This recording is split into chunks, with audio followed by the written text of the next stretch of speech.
Grabando e iniciando transmisión. Esto lo voy a transmitir en Twitch para...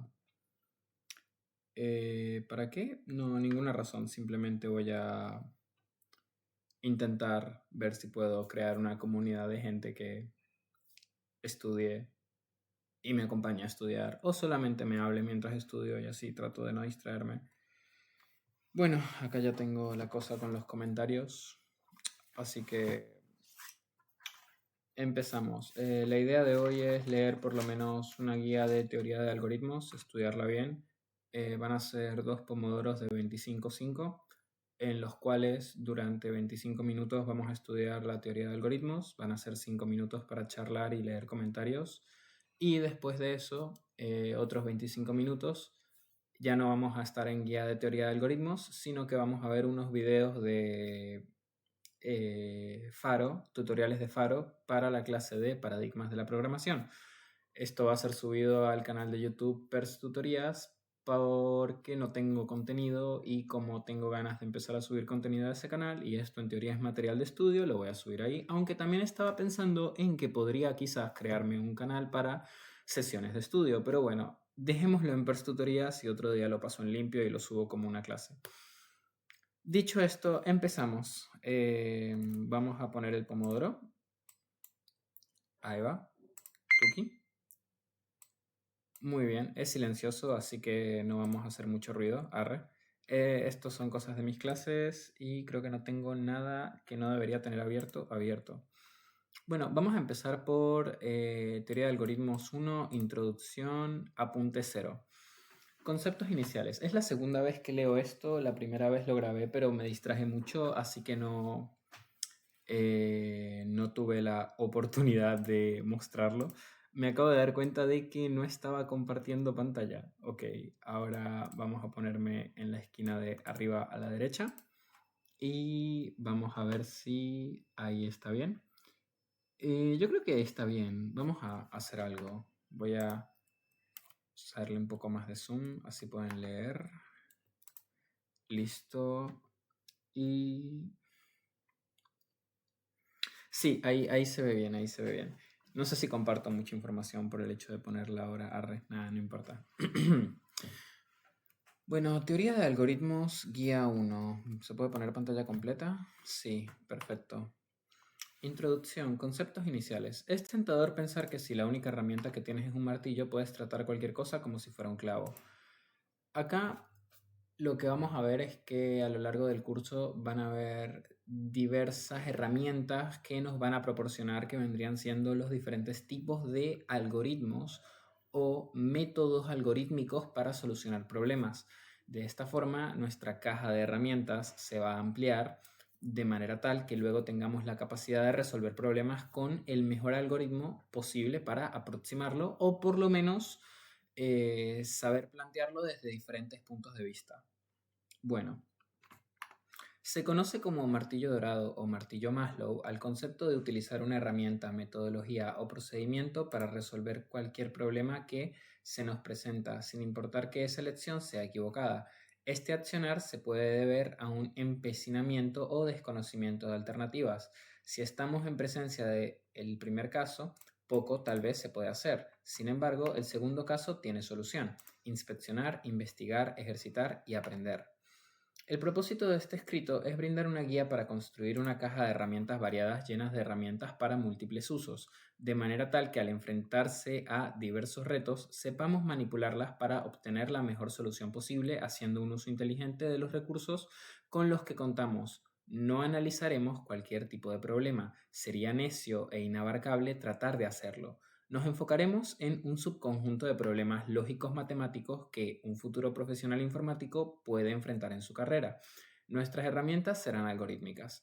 El método de trabajo consistirá en la presentación de problemas con ciertas características en común. Para ellos podremos conseguir algoritmos de resolución que se aprovechen de estas singularidades. Podremos entonces hablar de familias, estrategias o metodologías de algoritmos. Veremos que trabajando en diferentes estrategias, algunos problemas volverán a aparecer. Esto porque muchas veces un mismo problema acepta múltiples formas de resolución. Primera página lista y somos 0 espectadores, muy bien. Estudiaremos cada uno de estos algoritmos. Este análisis de algoritmos cubrirá diferentes campos. Algunos de los pilares que veremos serán su optimalidad, su eficiencia, pero no descuidaremos también las consecuencias de aplicación respecto a la solución encontrada. Para que el aprendizaje sea exitoso, además de dedicación y paciencia, se requiere una base sólida desde donde partir, un conjunto de conocimientos que daremos por dominados, entre ellos nociones de algoritmia, manejo de estructura de datos elementales, conocimientos de lógica matemática y análisis matemático y nociones básicas de probabilidad.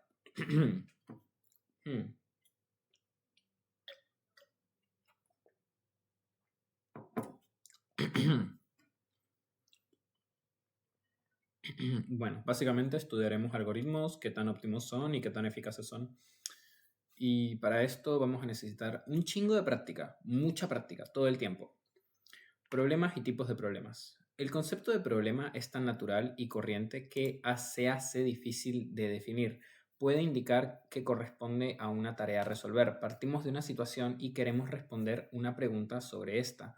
Podemos ver un problema computacional entonces como la resolución de un problema que requiere de cómputo para responder esa pregunta.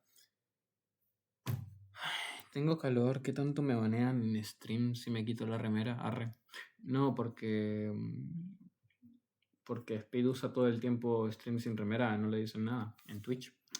Pero mi cuenta de YouTube no quiero que sea objeto de un profesor sin remera. Arre.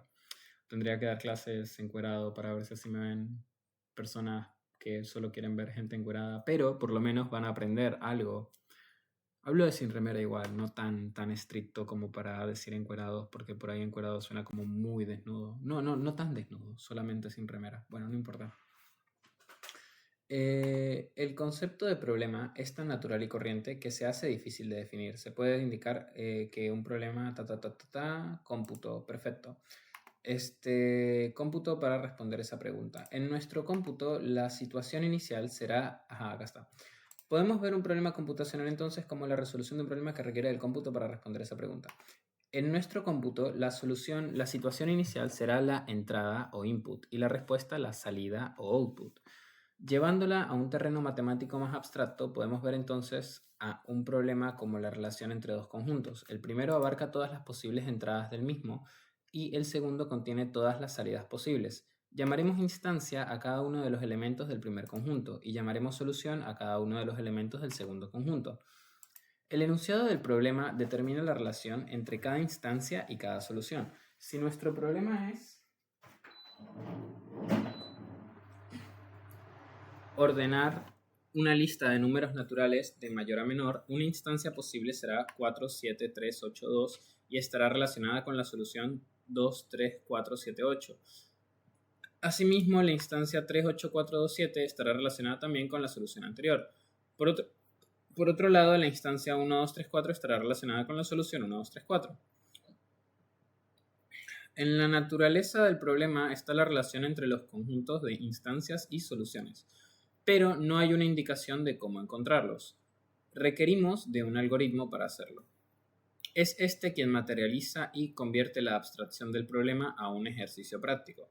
Existen diferentes tipos de problemas según la pregunta que deseamos responder. Entre ellos hay problemas de evaluación. Esta parte no la completé cuando... Porque yo estaba... A ver, ya va. Acá están mis apuntes de la clase de teoría de algoritmos. Creo que son estos. Puede ser, seguramente. Porque acá no le puse paradigmas. No, esto es paradigmas. Problemas. Acá están. Distintos tipos de problemas. Y acá. Problemas de evaluación. Problemas de evaluación. Bueno, ya va. Más fácil. Evaluación.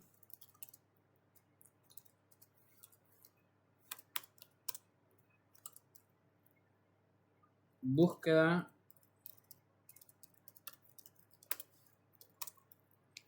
Esto no se está poniendo. Esto no se está enlistando. Ahí va. Evaluación, búsqueda, optimización. Creo que son esos, ¿eh? No sé si hay otro.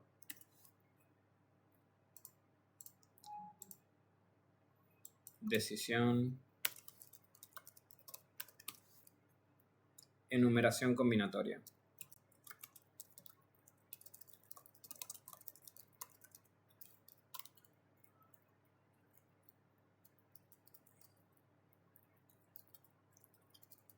Vamos a ver. Problemas de evaluación. Calcular el valor óptimo de un problema numérico. Ejemplo, dadas dos matrices cuadradas de n elementos, calcular su multiplicación. Problemas de búsqueda. Obtener una respuesta que satisfaga la situación planteada. Ejemplo, dado un origen y un destino dentro de una red vial, encontrar un camino que los una. Problemas de optimización. Obtener una respuesta que maximice o minimice la situación planteada. Ejemplo, dados un conjunto de elementos con un peso y un valor determinado y una mochila que puede llevar como mucho n kilos, y seleccionar un subconjunto de mayor valor posible que no supere la capacidad máxima. Problemas de decisión. Responder si se cumple o no una condición. Las respuestas posibles son sí o no. Ejemplo, dado un mapa político, ¿es posible pintar las diferentes regiones con no más de X colores diferentes de una forma de que no queden regiones limítrofes con el mismo color? Problemas de enumeración combinatoria. Obtener el conjunto de todas las soluciones que satisfagan cierta pregunta. Obtener las diferentes formas que un grupo de diplomáticos se pueden sentar alrededor de una mesa preveniendo que aquellos países con conflictos no queden de un lado a un lado del otro. Diremos que encontraremos una solución a un problema cuando encontramos un algoritmo que resuelve de forma óptima cualquier instancia del mismo. Cualquier instancia del mismo. Sin importar el input, siempre tenemos que encontrar el output correcto. Se debe demostrar que esto ocurre y al hacerlo diremos que el algoritmo es óptimo para el problema. Al resolver un problema es necesario abstraerse de la situación real, convirtiendo en números, conjuntos, listas y otras estructuras de datos las entidades reales. Esto ayuda a generalizar y resolver. ¿Cómo? Claro. Siempre que tengamos un problema tenemos que abstraer la información del mismo. Nosotros vamos a tener, por ejemplo, si estuviésemos haciendo la resolución de un problema para plantearlo con objetos, tenemos que abstraer los participantes que interactúan en el problema y de alguna u otra manera conseguir qué objetos y qué comportamientos y qué atributos tienen los mismos. Eso es abstracción. Bueno, lo expliqué con un ejemplo de programación orientada a objetos, así que solamente vas a entenderlo si en efecto sabes programar en objetos. Si no, bueno, como que no vas a entenderlo mucho que se diga, pero bueno. Otro ejemplo, uno más puntual. Si tú quisieras...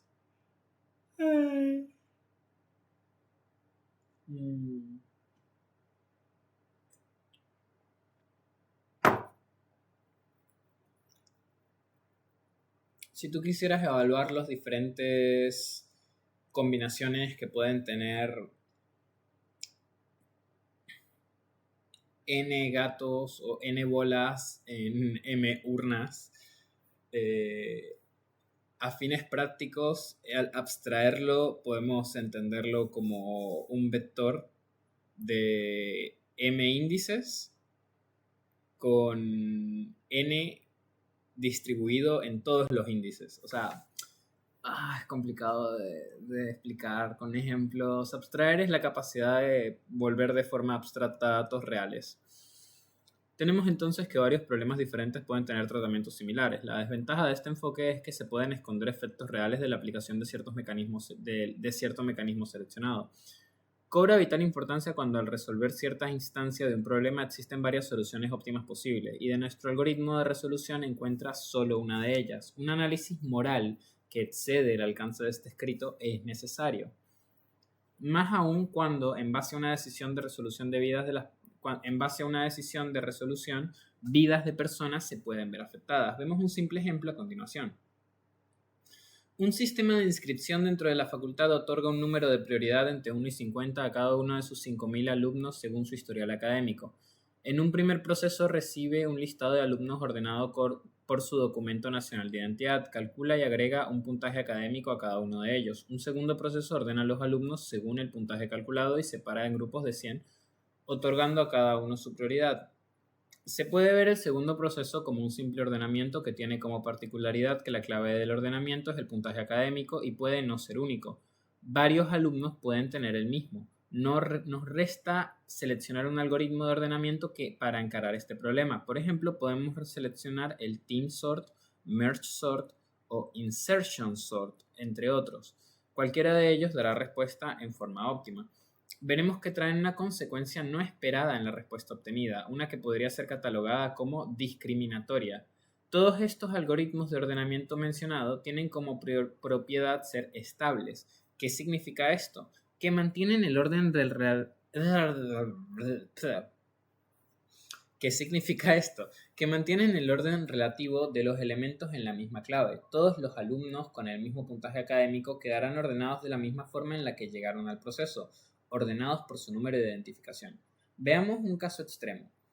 Por una regulación en el inicio del uso del nuevo sistema de inscripción, todos los alumnos que cuentan con el puntaje académico, por ejemplo, con el mismo puntaje académico, por ejemplo, el 10, podemos ver claves a ordenar en una lista 10, 10, 10, 10, 10, 10, 10, 10, 10, y así. Para nuestro algoritmo de ordenamiento, cada 10 no es diferente al resto y el resultado ordenado cumple con la resolución del problema. Sin embargo, si tenemos en cuenta que los alumnos más jóvenes tienen un número de identificación más grande, ellos quedarán por el ordenamiento persistente con la peor prioridad posible. ¿Esto es discriminación por edad? La propiedad de estabilidad no es mala para un algoritmo de ordenamiento per se. Existen situaciones donde esta propiedad es fuertemente buscada. Sin embargo, en el ámbito del problema genera un resultado criticable. Es necesario entender cómo funciona el algoritmo y sus propiedades para poder seleccionar el uso adecuado del mismo y evitar resultados no esperados y determinar requerimientos para su uso. Origen del término. La palabra algoritmo se la suele identificar rápidamente con la raíz griega aritmos, que significa números y de ahí aritmética, pero eso es un error común, de hecho uno bastante antiguo que ha dejado huellas. La Real Academia Española, mediante una aclaración de la palabra algoritmo, dice, quizá del latín tardío algoritmus, que este abrevia del arclas cálculo mediante arábigas. Hisab, que significa en árabe cálculo cuenta, por otro lado, como nos cuenta Oistenores, se conoció como numeración Gobar a una manera decimal basada en el sistema hindú que apareció en España.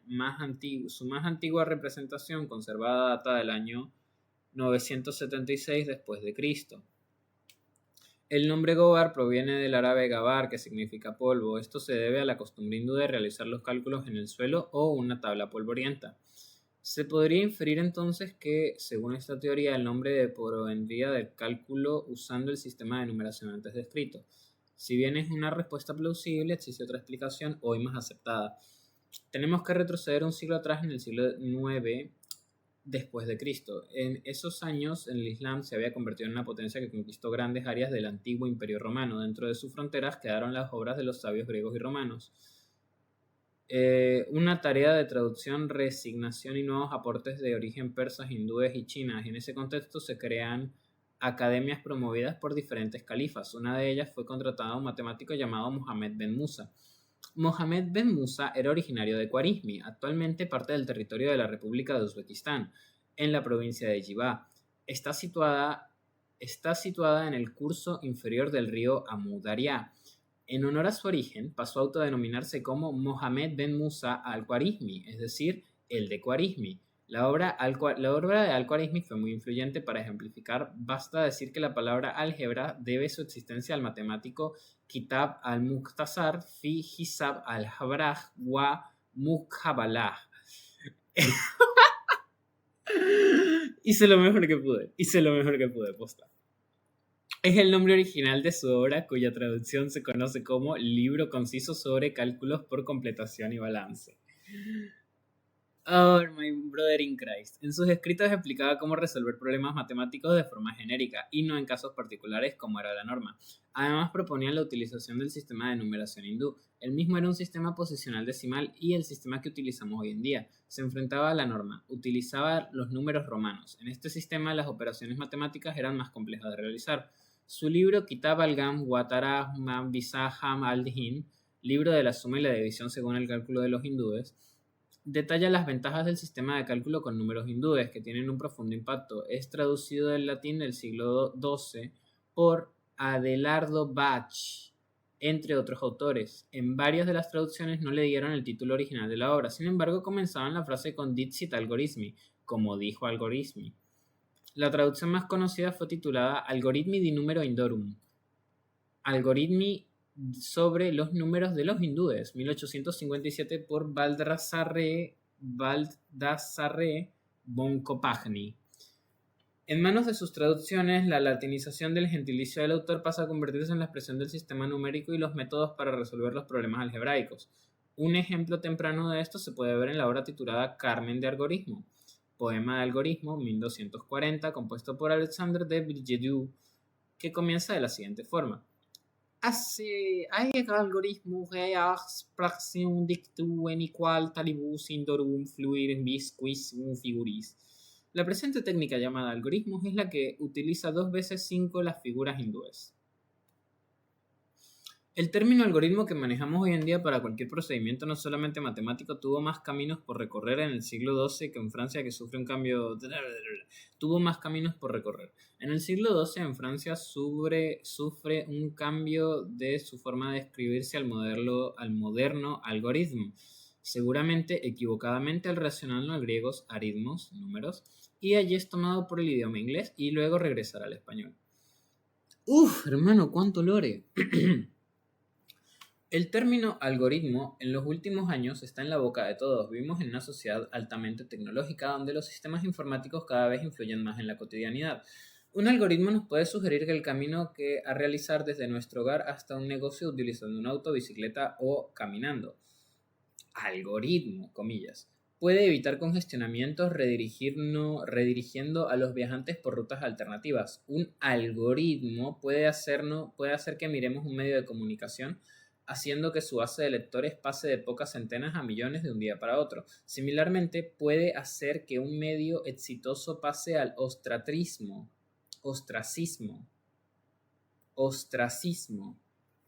¿Qué es ostracismo? Vamos a buscarlo. Ostracismo. Mecanismo político de la antigua Atenas donde los ciudadanos votaban para desterrar a un personaje influyente durante 10 años sin perder sus bienes con el fin de evitar tiranías. Ah, mira. Relegar a un disidente o rival político a falta de cargos o influencias, aislamiento, marginación o exclusión de una persona en un grupo, forma de maltrato emocional como el silencio e indiferencia a menudo utilizado en parejas para ignorar necesidades. Che, no se me hace que sea el término, profe? Pero es entendible que en este contexto ostracismo se refiere a básicamente ignorar colectivamente un medio que antes era famoso. Un algoritmo te puede sugerir qué y dónde comer, qué vestir, qué música escuchar, qué video mirar, incluso con quién salir. Pero ¿qué es exactamente un algoritmo? La respuesta corta es un conjunto de instrucciones que se deben ejecutar en orden para resolver un determinado problema. Me acuerdo que en la clase, cuando preguntaron qué era un algoritmo, yo lo que respondí era un conjunto ordenado de pasos finito para resolver un problema. Y me dijeron que a mi definición le faltaba la palabra preciso. Si no fuese por eso, hubiera sido una buena definición. Bueno, la respuesta corta es un conjunto... ya lo leí. Esa definición no está errada, pero es insuficiente. La podemos aplicar sin dificultad al concepto de receta gastronómica.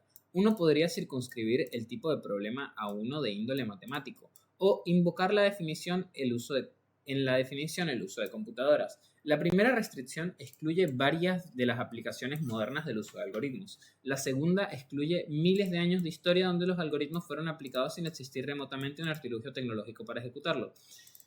Actually, el término tecnología hace alusión a cualquier tipo de tecnología creada, o sea que la rueda era un artilugio tecnológico. Dicho esto, se refiere a un artilugio computacional. Arre, no voy a corregir al profesor. Imagínense que vea este video, nada, ni en pedo. Lo que haremos para robustecer esta definición es agregar 5 características que deben cumplir los algoritmos según Donald Knuth. Finitud. Debe realizar luego de un número finito de pasos. Debe finalizar. Leí re mal. Debe finalizar luego de un número finito de pasos. La ausencia de esta única característica, siempre según Knuth, hace que hablemos de un método computacional. ¿Cómo?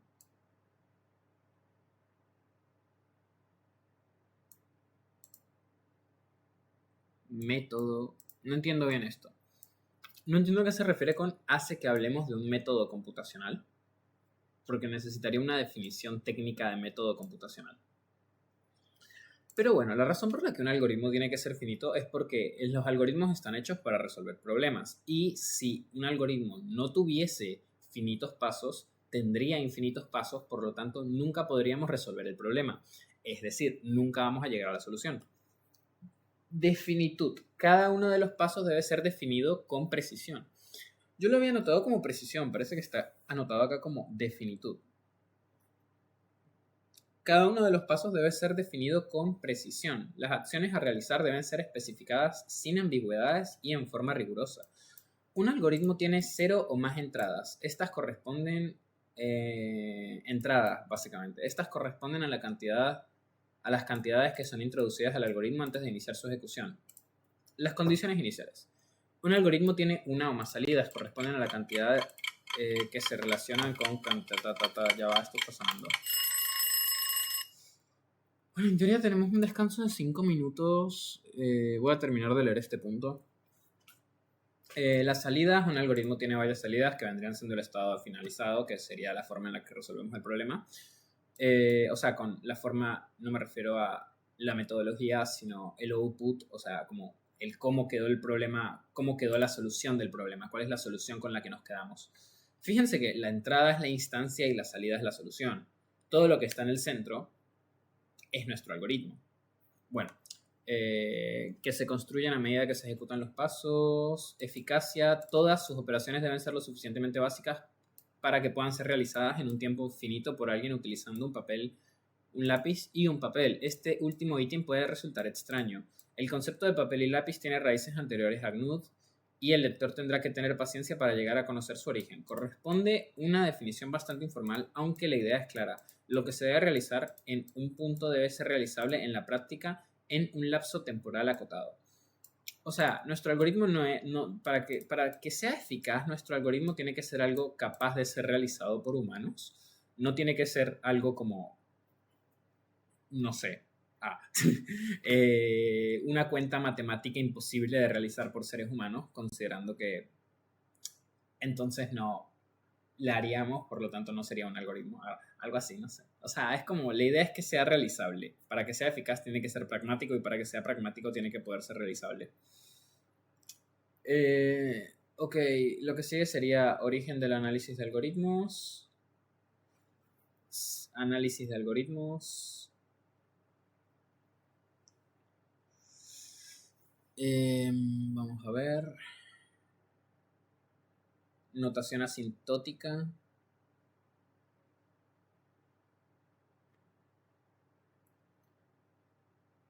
Algoritmo buenos y problemas. Algoritmo buenos y problemas manejables. No sé si estos son algoritmos.